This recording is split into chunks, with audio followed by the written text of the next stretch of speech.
Somewhere beneath the mist of the Virginia foothills lies a cache of gold, silver, and jewels valued at roughly $60 million. Finding those coordinates requires solving a series of numerical ciphers dating back to 1820. Over the last 2 centuries, these strings of numbers have defeated the sharpest cryptographers in history, from military intelligence units to modern supercomputers. The promise of staggering wealth, paired with an impenetrable encryption, has created America's greatest unsolved historical mystery, one that requires a forensic investigation to truly unravel. The legend originates in 1820. A charismatic frontiersman named Thomas J. Beale checked into a Virginia tavern and eventually entrusted a locked iron box to the innkeeper before vanishing completely. 25 years later, in 1845, the innkeeper finally broke the lock. Inside, he found plain English letters and 3 sheets of paper covered entirely in numbers. The letters detailed an astonishing expedition. Beale claimed he and 30 men had discovered a massive gold and silver deposit out west, mined it for 18 months, and secretly transported thousands of pounds of precious metals back to a stone-lined vault in Virginia. To protect the cache for their heirs, Beale wrote that he divided the details into 3 numerical ciphers. Cipher 1 held the vault's location, Cipher 2 listed the inventory, and Cipher 3 named the men and their families. The innkeeper failed to decode them, but an anonymous friend eventually cracked Cipher 2. He realized it was a book cipher, matching the numbers to the sequence of words in the United States Declaration of Independence. Decrypting that single page revealed the massive $60 million inventory.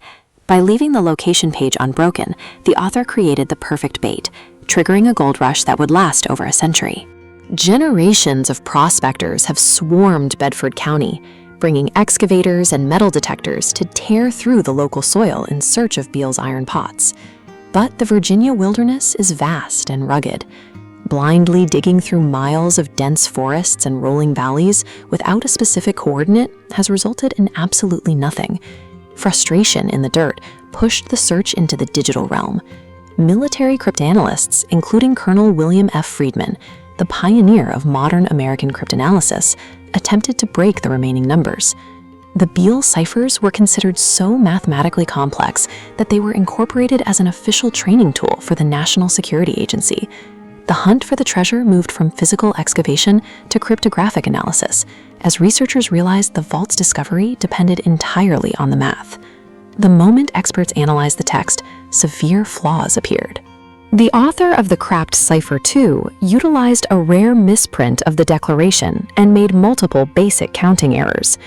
In 1980, cryptographer Jim Gilligley ran the unbroken Cipher 1 through a computer analysis. He discovered that while the decrypted text didn't form words, it contained highly suspicious alphabetical sequences hiding in the code, strings like A, B, F, D, E, F, G, H. The probability of those letters aligning by pure chance in a legitimate encryption is less than 1 in 100 million. Further scrutiny came when a team of Swedish researchers conducted advanced statistical analysis on ciphers 1 and 3. This chart shows how numbers are distributed in base 10 mathematics. While a genuine cryptographic key produces a flat, uniform distribution, the Beale numbers are wildly uneven. These patterns suggest a high probability that the remaining codes are not functional encryptions. Instead, the data points to a human author manually generating strings of numbers to mimic the appearance of a cipher.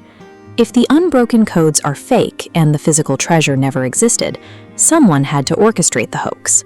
Linguists analyzing Beale's original letters found a glaring historical error. The author used the word stampeding, a term derived from Spanish that didn't enter the American English vocabulary until the 1830s, long after the letters were supposedly written in 1822. Using stylometric analysis to track sentence structure and writing patterns, researchers found a perfect match for the Beale letters. They were written by James B. Ward, the very man who published the 1885 pamphlet introducing the mystery to the world.